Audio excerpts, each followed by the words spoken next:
بسم اللہ الرحمن الرحیم۔ مومنین و مومنات، آج جس وقت میں یہ ویڈیو کی ریکارڈنگ کر رہا ہوں تو آج 18 رمضان ہے، اور تمام مومنین و مومنات کو پتہ ہے کہ 19 رمضان سن 40 ہجری کو امیر المومنین علیہ الصلوۃ والسلام کو ضربت لگی تھی۔ اس سے پہلے آپ ہمارے اس چینل پر جناب امیر مسلم کی شہادت کی ویڈیو دیکھ چکے ہیں، ان کے فرزندان کی شہادت کی ویڈیو بھی موجود ہے۔ پھر محرم میں امام حسین علیہ الصلوۃ والسلام کے سفر پہ، جو کہ مدینہ سے مکہ اور پھر مکہ سے کربلا 16 منازل پہ مشتمل تھا۔ اس کے بعد واقعہ کربلا، تمام اصحاب امام کی شہادت، وہ 22 ویڈیوز ریکارڈ کر کے اپلوڈ کیے ہیں اس پہ، اور جو روایتی طور پر آپ ممبروں سے سنتے ہیں، ان واقعات سے ہٹ کر جو اصل مقتل کی کتابوں میں ہے، جو تاریخ ہے، جو عمومی طور پر بیان نہیں کی جاتی، میری کوشش تھی کہ وہ آپ مومنین و مومنات کے گوش گزار کی جائے۔ الحمدللہ بہت سارے مومنین و مومنات نے اس کو بہت پسند کیا، بہت سراہا اور بہت حوصلہ افزائی بھی کی۔ تو آج میرا ارادہ تھا کہ مولا امیر المومنین علیہ الصلوۃ والسلام کی شہادت، اس کی تفصیلات آپ مومنین و مومنات کے گوش گزار کی جائیں، کیونکہ مولا کی شہادت کا ایک پس منظر ہے۔ چونکہ ممبر سے جو بیان ہوتا ہے وہ تو مولا کی شہادت اور مولا کی مظلومیت بیان کی جاتی ہے، اور شاید ممبر کے تقاضے بھی یہی ہیں، لیکن مولا کی شہادت کا جو پس منظر ہے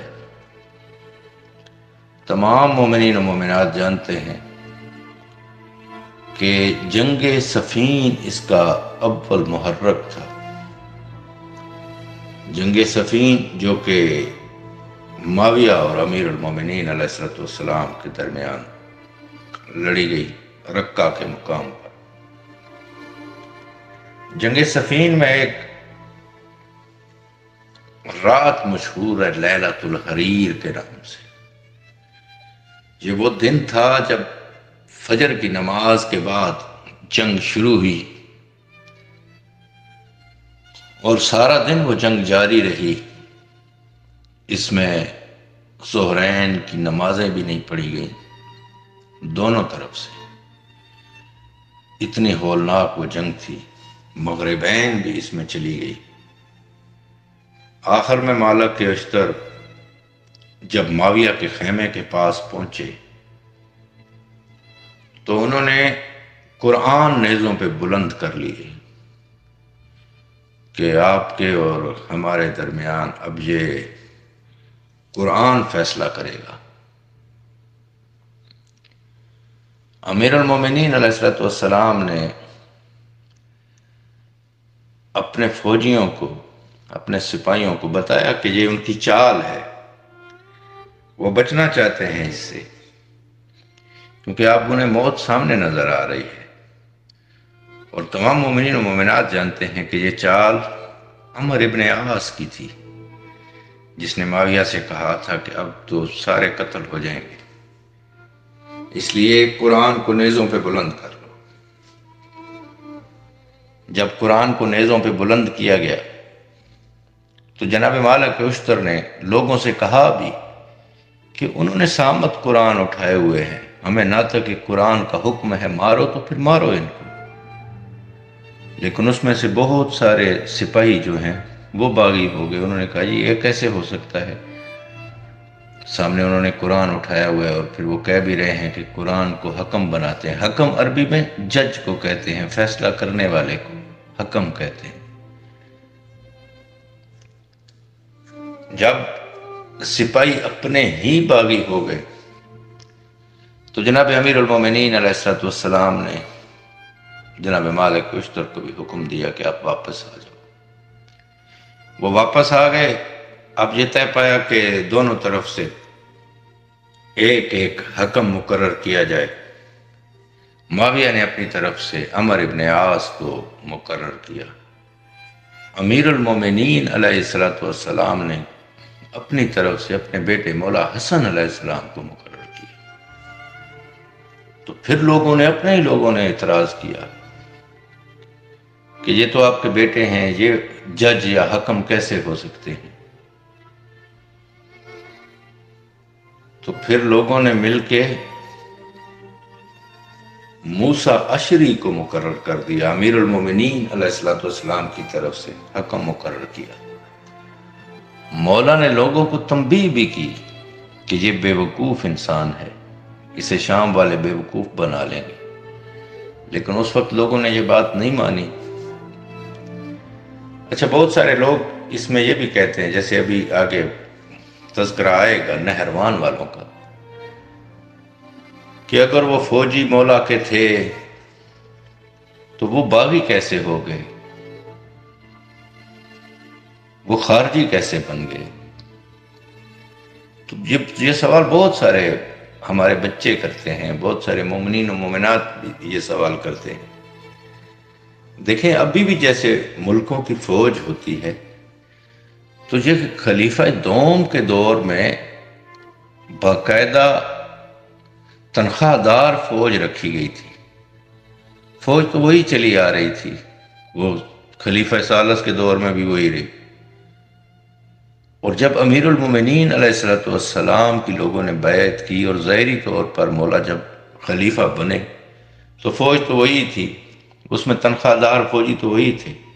کچھ خاص لوگ تھے جو اصحاب امام ہیں، جنہیں آپ جانتے ہیں، جیسے جناب عمار یاسر ہیں، جناب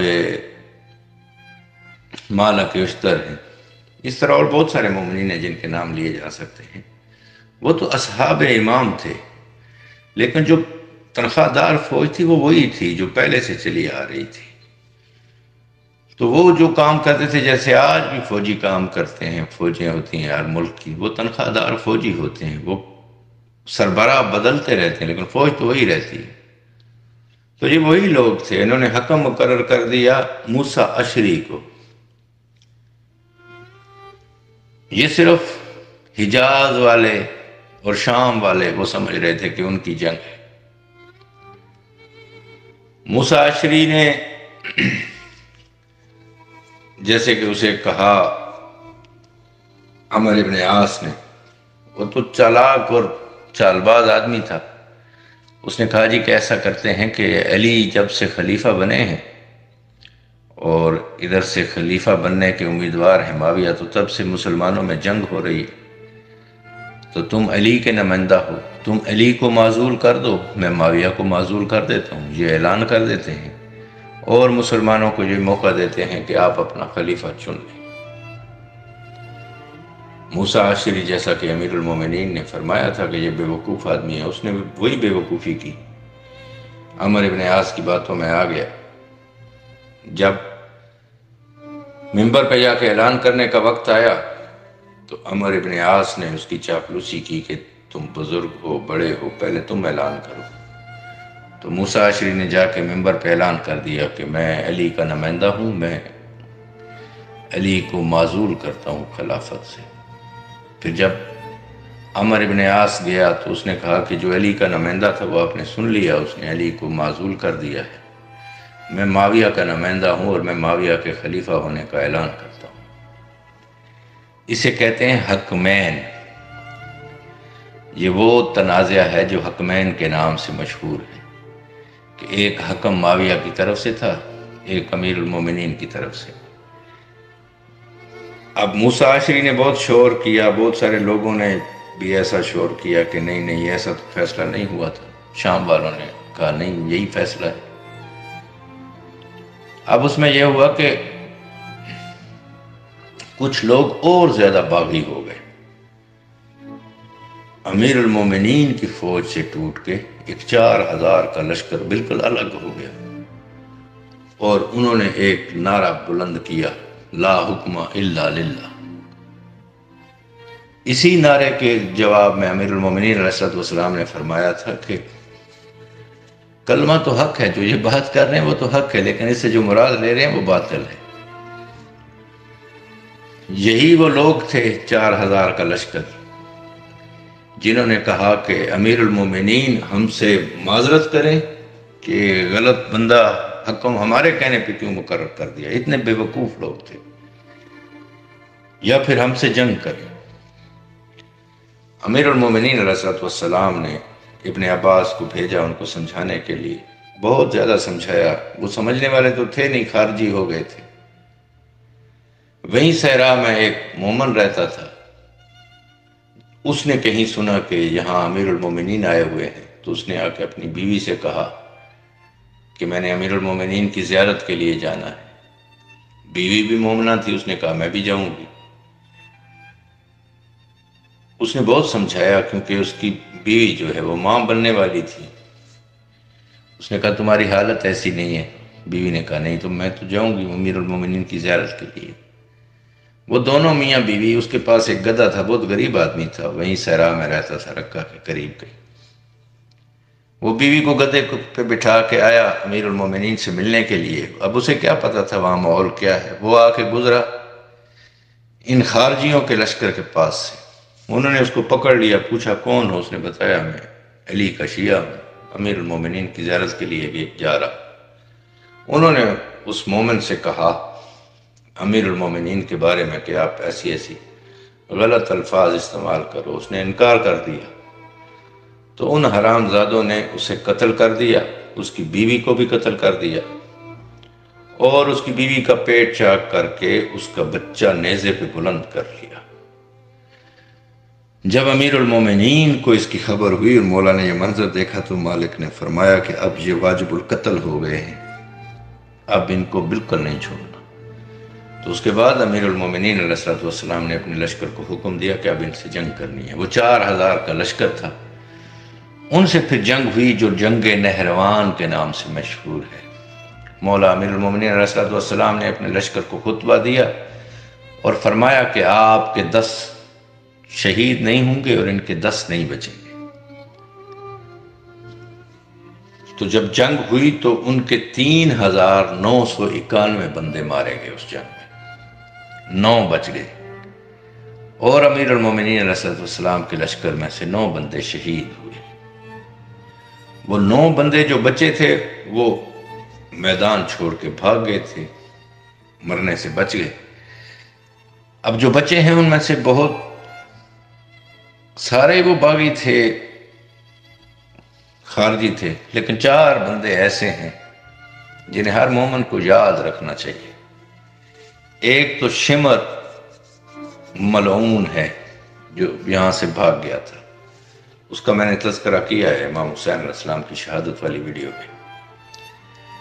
دوسرا عبد الرحمن ابن ملجم، تیسرا بندہ ہے برق بن عبداللہ تمیمی،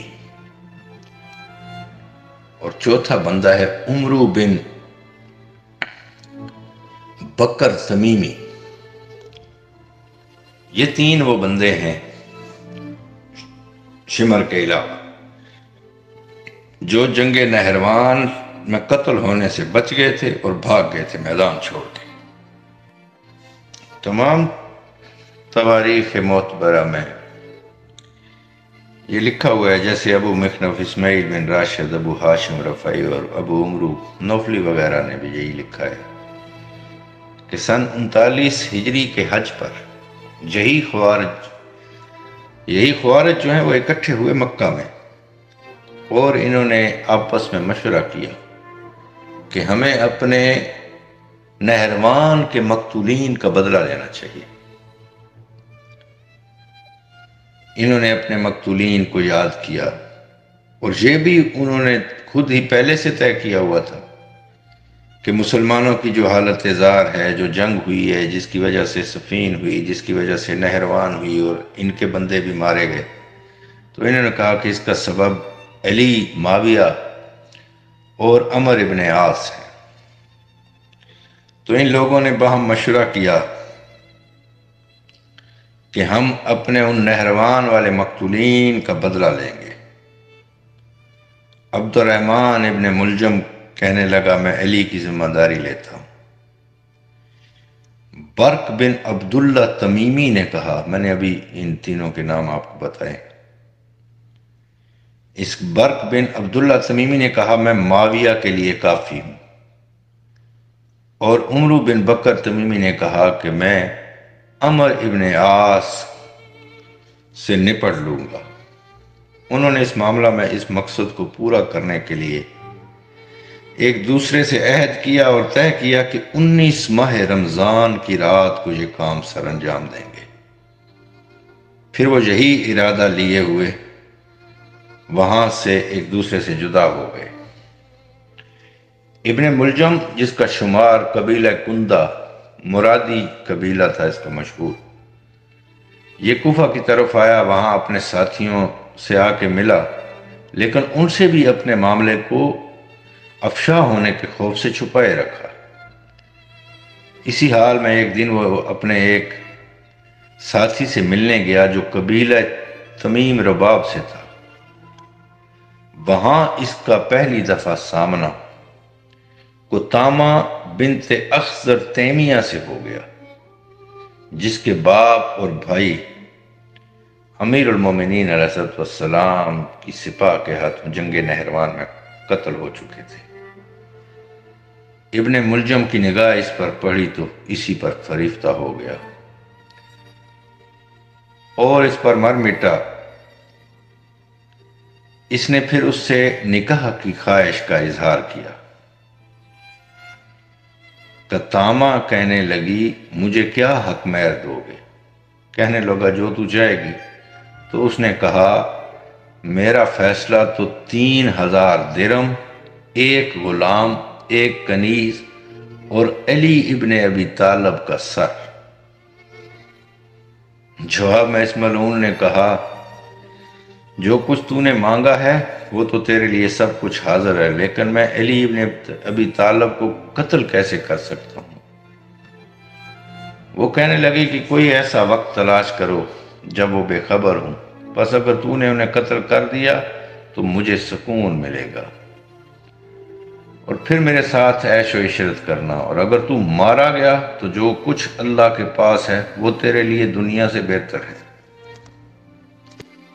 اس ملعون نے کہا واللہ مجھے کوئی اور خواہش اس شہر کوفہ میں نہیں لے آئی سوائے اس کے کہ میں علی ابن ابی طالب کا قتل کروں، لیکن جب سے تمہیں ملا ہوں تو اب میرا مرنے کو جی نہیں چاہتا۔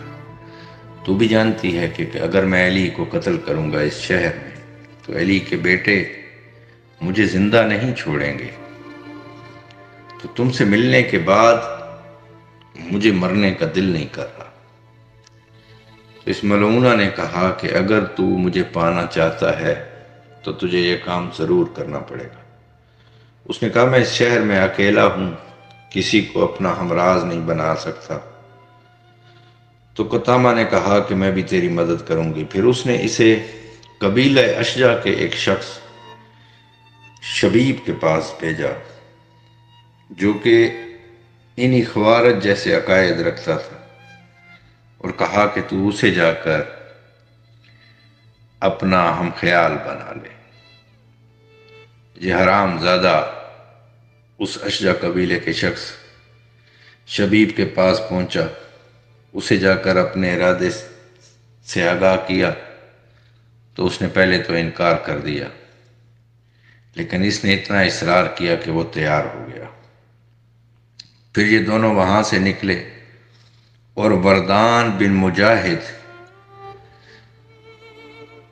یہ وہ شخص ہے وردان بن مجاہد جس کے بارے میں بہت ساری تواریخ لکھتی ہیں کہ در حقیقت قطامہ کے بھائیوں اور اس کے والد کو اس شخص نے قتل کیا تھا نہروان والے دن بھی، حالانکہ وہ نہروان میں گئے ہوئے تھے امیر المومنین علیہ السلام کی سپاہ سے لڑنے کے لیے، لیکن قتل انہیں چھپ کر جو تیر مارے وہ اسی وردان نے مارے تھے، اور اس کا ارادہ یہ تھا کیونکہ اس کے بھائی قطامہ کے اور اس کے باپ کے ہوتے ہوئے یہ قطامہ سے شادی نہیں کر سکتا تھا، تو یہ چاہتا تھا کہ اس کے بھائی اور باپ مارے جائیں تو میں قطامہ سے شادی کر لوں گا۔ اس کے بھائی اور باپ مارے گئے، لیکن یہ اپنے ارادے میں پھر بھی کامیاب نہ ہوا۔ اب قطامہ نے اسے ابن ملجم کا ساتھی بنا دیا۔ اس کے بعد یہ تینوں جا کر ملے اشعث بن قیس سے، اسے بھی اپنا ہمراز بنایا، اور یہ ساری چالیں قطامہ جو ہیں وہی چل رہی تھی، اور وہی اسے ابن ملجم کو سکھا رہی تھی کہ تجھے کون کون بندہ کوفہ میں اپنا ہم خیال ملے گا جو علی ابن ابی طالب کو دشمن رکھتا ہے۔ اشعث بن قیس یہ وردان، ایک قبیلہ اشجع کا بندہ وہ شبیب، اور یہ حرام زادہ ابن ملجم، یہ چاروں اب ہم خیال ہو چکے تھے۔ پانچویں قطامہ تھی۔ قطامہ نے انہیں کہا کہ میں مسجد کوفہ میں اپنا خیمہ لگا لیتی ہوں، میں وہاں پر اعتکاف کا بہانہ کر کے بیٹھ جاؤں گی، اور 19 ماہ رمضان کو، کیونکہ میں 19 کو بیٹھوں گی، تو 19 ماہ رمضان کا اس نے بھی بتایا تھا کہ ہمارا بھی ارادہ یہی ہے کہ ہم 19 ماہ رمضان کو علی ابن ابی طالب کو شہید کریں گے، جو اس نے اپنے ساتھیوں سے، برق بن عبداللہ تمیمی سے اور عمرو بن بکر تمیمی سے کیا ہوا تھا وعدہ۔ انہوں نے بھی یہی کہا تھا کہ ہم معاویہ پہ اور عمر ابن عاص پہ بھی 19 رمضان کو حملہ کریں گے، تو یہ طے ہو چکا تھا۔ اب یہ چاروں آئے قطامہ کے پاس 19 رمضان۔ اب دوسری طرف ماحول یہ ہے کہ امیر المومنین علیہ السلام کی بیٹیاں اپنے بابا کی شاہی دیکھنے کے لیے کوفہ میں تشریف فرما ہے۔ وہ بھی کوفہ آئی ہوئی تھیں، اور 19 رمضان کی سحری سے پہلے جو افطاری تھی وہ مولا نے اپنی بیٹی کے ہاں کی۔ اب مولا کی بیٹیوں کو بھی، بیٹوں کو بھی، تمام اہل بیت رسول اور اہل بیت امیر المومنین کو معلوم ہے سارے واقعے کا، ان سے تو کوئی چیز چھپی ہوئی نہیں تھی۔ تو وہاں بہت سوگوار ماحول تھا۔ 19 ماہ رمضان کو یہ جو رات تھی 19 کی، اس رات کو جناب حجر بن عدی مسجد کوفہ میں ہی رہے۔ انہیں بھی کوئی ان لوگوں کی حرکات و سکنات مشکوک لگ رہی تھی، وہ اسی لیے پوری رات مسجد میں ہی رہے۔ یہ چاروں جب آئے قطامہ کے پاس 19 ماہ رمضان کو، تو اس ملعونہ نے ریشمی کپڑے منگوا کر ان کے سینوں پر باندھ دیے۔ تو اس وقت ابن ملجم نے قطامہ سے کہا کہ مجھے ایک بات یاد آ رہی ہے کہ ایک دفعہ صفین کی جنگ کے دوران میں علی ابن ابی طالب سے اپنا مشاہرہ لینے کے لیے گیا، اپنی تنخواہ لینے کے لیے گیا، تو انہوں نے مجھے روک لیا اور پوچھا تمہارا نام کیا ہے؟ میں نے بتایا عبد الرحمن ابن ملجم۔ تو کافی دیر مجھے دیکھتے رہے، اور پھر مجھ سے فرمایا کہ تمہیں ایک حدیث رسول سناؤں؟ تو میں نے کہا جی ضرور سنائیں۔ تو علی ابن ابی طالب نے مجھ سے کہا کہ رسول اللہ صلی اللہ علیہ وآلہ وسلم نے فرمایا کہ یا علی، میں آپ کو بتاؤں کہ اولین میں بدبخت ترین کون ہے اور آخرین میں کون ہے؟ تو امیر المومنین نے عرض کی یا رسول اللہ ضرور بتائیں۔ تو رسول اللہ نے فرمایا کہ اولین میں بدبخت ترین وہ ہے جس نے ناقہ سالے کی کونچیں کاٹی تھی، اور آخرین میں بدبخت ترین انسان وہ ہوگا جو آپ کی ریش مبارک کو آپ کے خون سے خضاب کرے گا۔ جناب حجر بن عدی جب انہوں نے ان کی آوازیں سنی کہ اشعث ملعون انہیں کہہ رہا تھا کہ اپنے کام کی تیاری کر لو، تو وہ فجر کے ٹائم اٹھ کر جلدی سے گئے امیر المومنین علیہ السلام کے گھر کی طرف کہ وہ مولا کو آگاہ کر سکیں۔ مومنین تو اپنی سی کوشش کرتے ہیں، لیکن جو مشیت خدا ہوتی ہے وہی مشیت امام بھی ہوتی ہے۔ تو امیر المومنین علیہ السلام اپنے بیٹوں کے ساتھ دوسری گلی سے مسجد میں پہنچ گئے۔ اب یہ شبیب بن جراح جو تھا، یہ حرام زادہ بھی اپنی تلوار زہر سے بجھا کے بیٹھا ہوا تھا، اور ابن ملجم بھی اسی تیاری میں تھا۔ اب یہاں پہ جو دو روایات ہیں دونوں معتبر ہیں۔ ایک یہ ہے کہ جب امیر المومنین علیہ السلام مسجد میں داخل ہوئے تو ان حرام زادوں نے پیچھے سے حملہ کر کے مولا کے سر پہ وار کیا۔ اور دوسری روایت وہ ہے، وہ تو ہر مومن سنتا ہے، کہ مولا جب نماز پڑھا رہے تھے تو سجدے میں ان کے سر پہ وار کیا گیا۔ لیکن تاریخ میں یہ بھی ملتا ہے کہ اس شبیب حرام زادے نے بھی تلوار سے وار کیا، لیکن اس کا وار جو ہے وہ تاک پہ جا کے لگا، اور ابن ملجم نے جو وار کیا وہ مولا امیر المومنین علیہ السلام کی پیشانی اقدس پہ، ان کے سر پہ لگا، اور سر پیشانی تک شگافتہ ہو گیا۔ تمام مورخین نے لکھا ہے کہ جب امیر المومنین علیہ السلام پہ اس ملعون، اس شکی نے وار کیا اس زہر سے بجھی ہوئی تلوار سے، تو آپ کا سر اقدس پیشانی تک پھٹ گیا۔ آپ نے آہ تک نہ بھری، بلکہ فرمایا بسم اللہ و باللہ وعلی ملت رسول اللہ فزت ورب الکعبہ۔ محرک القلوب، بحار الانوار اور بیت الاحزان کی ان تمام کی روایت کے مطابق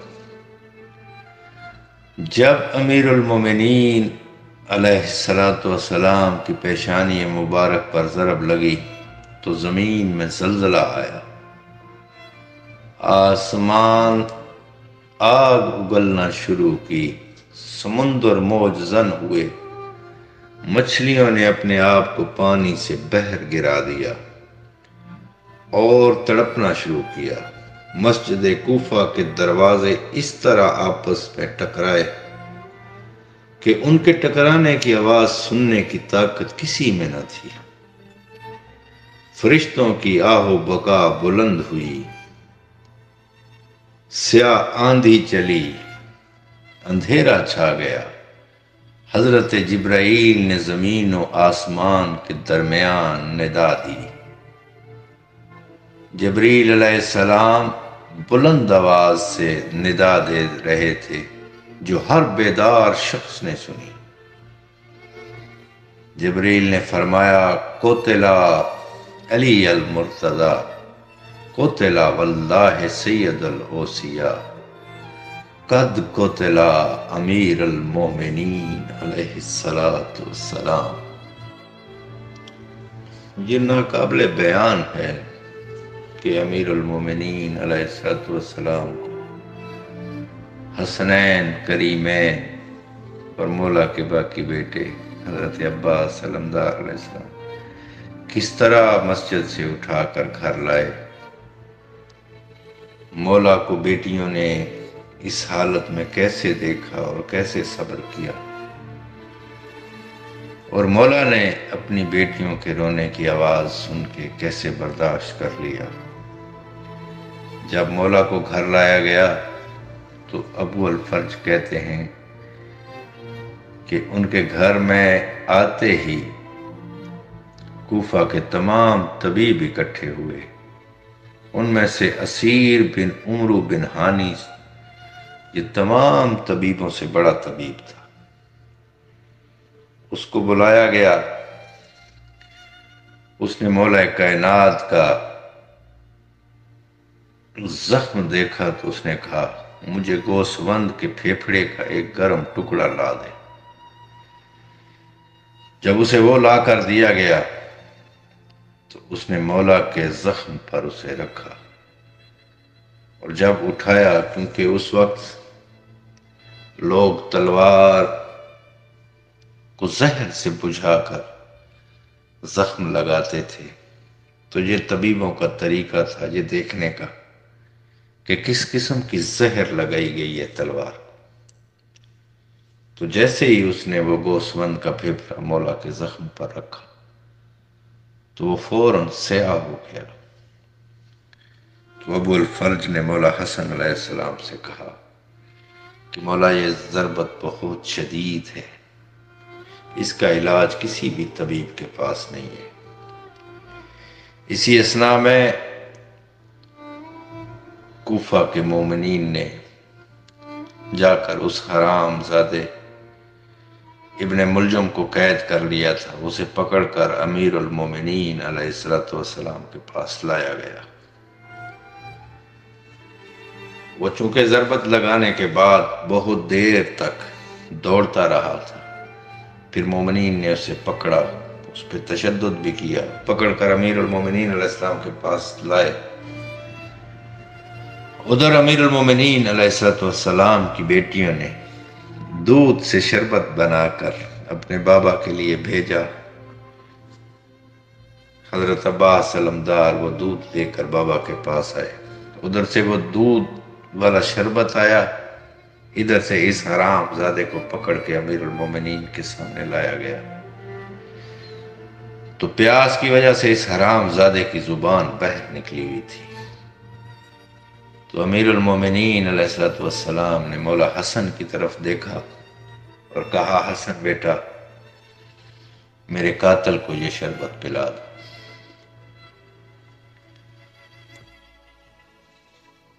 19 ماہ رمضان کو ضرب لگی تھی مولا امیر المومنین علیہ السلام کو، اور اس ملعون ابن ملجم نے خود کہا ہے کہ میں نے 1000 کی تلوار لی تھی اور 1000 کا زہر لیا تھا۔ اس نے خود مولا کے سامنے کہا کہ بہت شکی القلب اور حرام زادہ تھا۔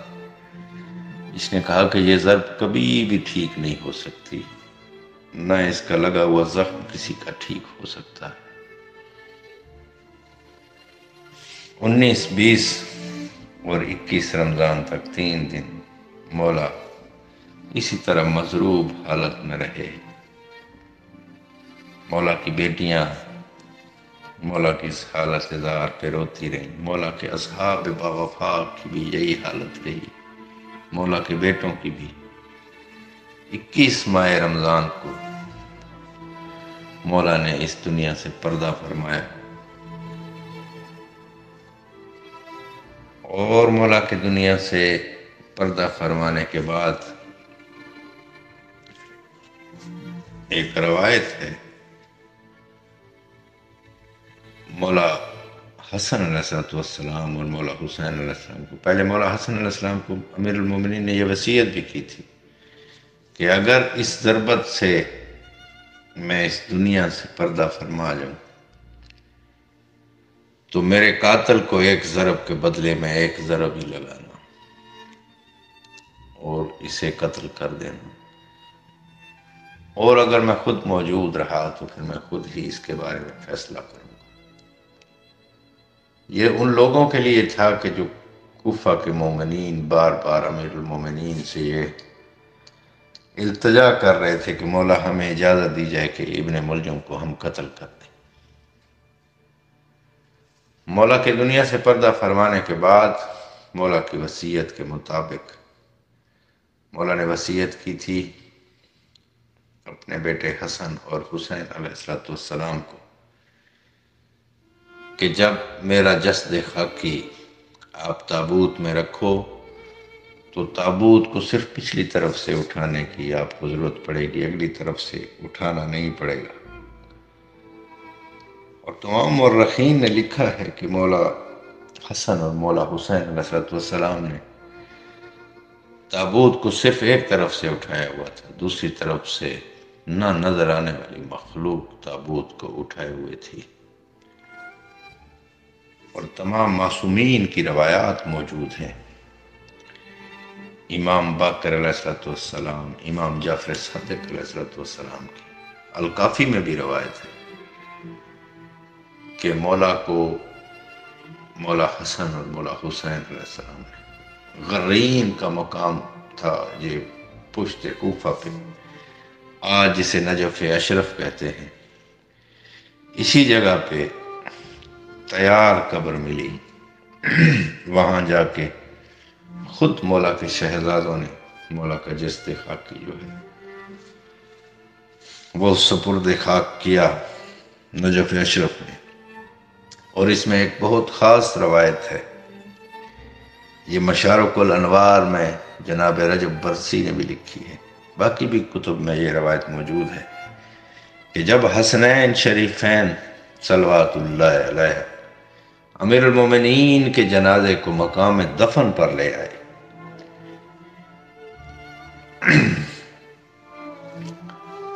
نجف و کوفہ کی طرف، تو ایک نقاب پوش گھڑ سوار کو دیکھا جس کے پاس سے انتہائی خوشبو آ رہی تھی۔ وہ گھڑ سوار امام حسن سے کہنے لگے، آیا آپ حسن بن علی ہیں جو وحی و تنزیل کی پرورش کرنے والا ہے، علم و شرف کو الگ الگ کرنے والا ہے، امیر المومنین کا خلیفہ ہے اور سید الوصیین ہے؟ امام حسن نے جواباً فرمایا، جی ہاں۔ پھر گھڑ سوار نے امام حسین کی طرف اشارہ کرتے ہوئے کہا کہ یہ حسین ابن امیر المومنین ہے اور سید الوصیین ہے، سبط رحمت اور عصمت و حکمت کی پرورش کرنے والا ہے اور اماموں کا والد ہے۔ امام حسن نے فرمایا، جی ہاں۔